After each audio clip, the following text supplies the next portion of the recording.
Welcome back to Q-Dads, guys. It's me, Ben, and yes, today I am giving you something different as we gear up for Season 3 of Foundation. Now, I am in the middle of a rewatch with the first two seasons and realised that for those of you who just want a quick blast of a certain character and what they've got up to in the first two seasons, then look no further, because this is the first instalment and today we'll be summarising the journey of the Cleonic Dynasty during the events of Season 1 and 2 of Foundation. And again, no book spoilers because we do only cover shows from a TV aspect only here at Q-Dads. So please hit that subscribe button, keep up to date with everything sci-fi and of course, Foundation. So, the Genetic Dynasty or Cleonic Dynasty is a trio of cloned emperors, Brother Dawn, Brother Day and Brother Dusk, representing the face of the Galactic Empire. Their existence is essentially built on the illusion of unchanging perfection. However, in Season 1, that illusion does begin to crumble. So Season 1 opens with Brother Day, who is Cleon the 12th, and is challenged by Harry Seldon's psychohistory predictions, which foresee the inevitable fall of Empire and a 30,000 year Dark Age. Day, of course, responds with arrogance, attempting to suppress Seldon's ideas and destroy the Foundation project. Now, after the destruction of the Star Bridge, we then jump forward in time to review a new dawn, Cleon the 14th, with a new day, Cleon the 13th, taking the reign of the Empire. Meanwhile, Brother Dawn begins to realise that he is different. A genetic mutation in him makes him some sort of anomaly in the system. He's colourblind and he's left-handed, which ultimately mark him for death under Imperial protocol. Dawn then has a budding relationship with Azura, a palace gardener, which then leads to his emotional attachment to Azura becoming an act of rebellion against the cold and emotionless role that he is meant to fulfill. Now, this is the first sign that he is not a perfect copy of his predecessors, revealing the cracks in Empire's seemingly flawless structure. We then get a group of rebels that infiltrate Empire, seeking to expose the weaknesses in the cloning process and the legitimacy of the Cleons. The rebels attempt an assassination plot aimed at disrupting the cloning process. However, it is foiled.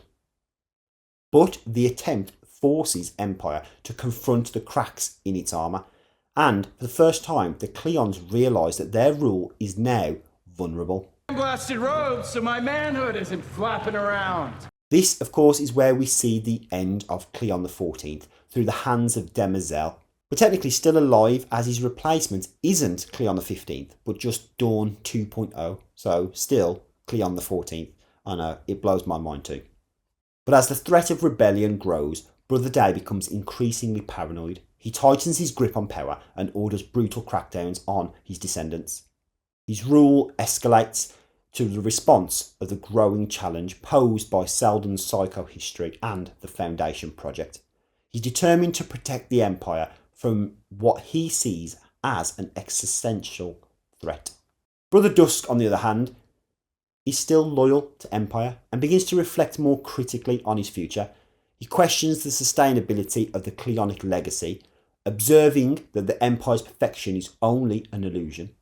His increasing doubts about the longevity of Empire's rule start to emerge, though he is less vocal than Day.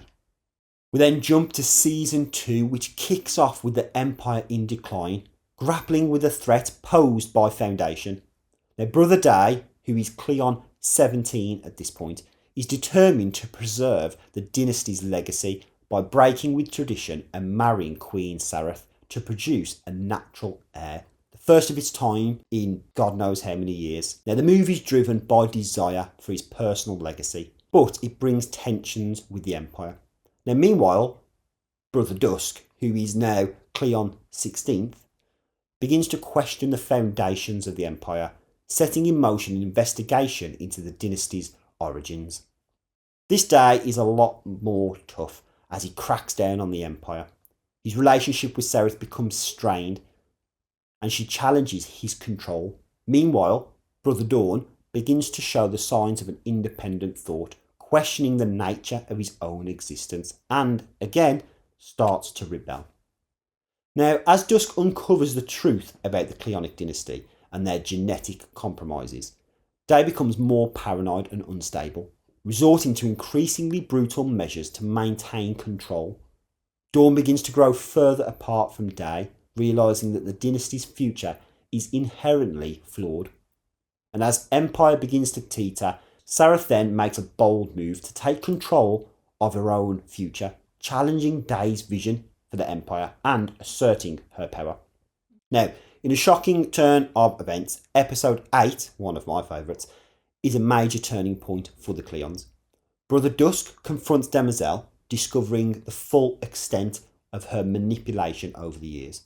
And when Dusk threatens to expose the truth about the Cleonic dynasty and its legitimacy, Demoiselle makes the fateful decision to kill him in order to preserve the Empire. And this leaves just Dawn and Day to process the aftermath. Now, obviously, after Dusk's death, Day spirals into even more paranoia. Consumed by his own guilt and fear, he becomes more erratic in his decisions, with his ambition for legacy now having a sense of impending doom. Dawn realises his unstable nature and becomes a reluctant symbol of change, increasing the distance from Day and this corrupt system. Now, across seasons 1 and 2, the Cleonic dynasty undergoes this dramatic transformation. The Cleons begin to show their personal flaws and doubts. You know, we've gone from Dawn's genetic mutation and the rebellion against the dynasty to Day's desperate attempt to rewrite history and produce a natural heir, which is just mind-boggling. Which then also makes me question that when Demoiselle has sex with them, is she collecting the specimens there so she too can make some kind of natural heir? And yes, we get Brother Dusk, who is just questioning the Empire's legitimacy and goes down a route which ultimately leads him to his own death. Now, by the end of season 2, the Cleonic dynasty stands on the brink of collapse. The Cleons, despite being genetically identical, they are flawed and a reflection almost of how fragile humans can be, or once were, the ones that actually built the Galactic Empire. And really, overall, that is their journey of the Cleons, and I really hope that you did enjoy it. But it's not quite over yet. So of course, as we prep for season 3, I will be doing another 2 of these, one for Harry and one for Demoiselle. But before I leave you there at just a quick brief summary, of course, I want to talk to you about some of my favourite scenes across the 2 seasons. Now again, I am halfway through a rewatch at this point, so a lot of my things are going off memory. So for Dawn, because we're talking about 3 of them here, we'll start with the youngest, naturally. A couple of scenes jump out at me here. One of them is obviously the first introduction that we get, where he jumps out of the building. And of course, he survives. And this is due to the fact that he has that aura around him, which again gives us this detail and level of protection that they have, but also shows us how vulnerable and, challenged that particular Dawn was. There was another moment with Dawn where he tries to flee the palace with Azura, and he actually kills a guard with a sharp ornament. And again, this is quite poignant for me because I think that it's quite a brutal moment for him. Obviously only to be captured and, by Azura and her betrayal. But still, it just showed the level of extent that these characters are willing to go to. And then yes, of course, the other one for me is that iconic snap of the neck by Demoiselle as Day and Dusk are arguing over the whole series of events he's just killed. And I feel really sorry for him at that moment. And I remember when I first watched it, it was an incredibly shocking scene. For Day, of course, the main man himself, I've got a few little details. Obviously, the first one is within season 1, where we get that chilling scene of Day ordering the execution of an entire group of captured Ancreans and after the Star Bridge bombing. And of course, he gets that little symbol where he puts his hand in the air and ends up bombing the planet too. And for me, I found that kind of the first moment where you realise the power that Day actually does have. Another one is towards the end of the first season, where he strips himself of all of his Imperial gear and undergoes the spiral trial on the planet Maiden, hallucinating Harry Seldon, of course. And at that point is where he almost questions his own existence within this universe.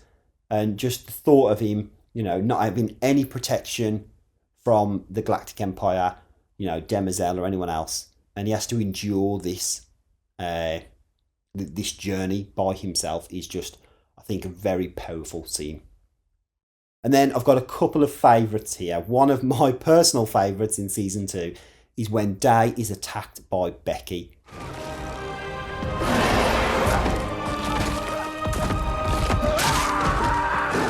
And in this moment, we get Becky, which again, beautiful Bishop's Claw, comes running out in a public appearance and attacks Day, which echoes throughout the galaxy of his illusion of invincibility. He's no longer, impenetrable. He is able to be taken down. And then the final great scene, obviously, is the final episode of season 2, where Day is lured into a trap and he's pushed out of a space elevator, and we just see him kind of falling back into space, losing consciousness. And I just think it was absolutely brilliant. And yes, Dusk, we've still got Dusk, so there's less favourite scenes for me with him. The whole way he interacts with the mural itself, and especially the way that he uses it to reveal Dawn's genetic flaws, with the raptors. That was, I thought, very, very clever. But obviously, his kind of final moments, one in season 1, where he ultimately turns into darkness and we get to see him disappear, which was, again, a nice little heart-wrenching moment, if I'm honest. And then, of course, in season 2, where he's executed by Demerzel after revealing too much about the Empire's manipulation and her involvement within this as well. And there you have it, guys. That is some of my favourite moments throughout season 1 and season 2 of Empire, Dawn, Day and Dusk. And I've a bit of a summary as well. So hopefully you've now got a little bit further caught up and you're ready for season 3. But yes, we've still got Harry and his journey to come, and then Demerzel, most importantly, her journey, and especially how we're going to see her in season 3. Because for me, for Dawn, Day and Dusk in season 3, if I just make a few little predictions now, we've seen in the trailer, the bearded man. I think that is a very much a broken version of Day, and I don't think we'll probably see him for long. I think he'll attempt something crazy and be killed off. I do worry about the version of Dawn that also escaped at the end. Will we see him return, but maybe as a version of Dusk? Who knows? I think that this version of Empire in season 3 is going to be a lot more ruthless. They are pretty much on the edge now of the Galactic Empire collapsing, and they're going to take matters into their own hands to make sure that Harry Seldon's predictions do not come true. But probably by doing so, make them come true. I know, well, that's Psycho history for you. But, of course, not always about me, guys. It's about you guys at home. If there's any favourite moments of the Empire that I have missed and you really want to let me know about it, please hit me up in the comments. It's been great doing this and putting a little bit of research in there as well, because I am only halfway through a rewatch at the moment. But yeah, I just want to keep bringing you guys Foundation content until we get to season 3, and then bring Steve back in as well with his great thoughts and give you some perfect content, because sci-fi is what we're all about, and this series ticks every single box for us.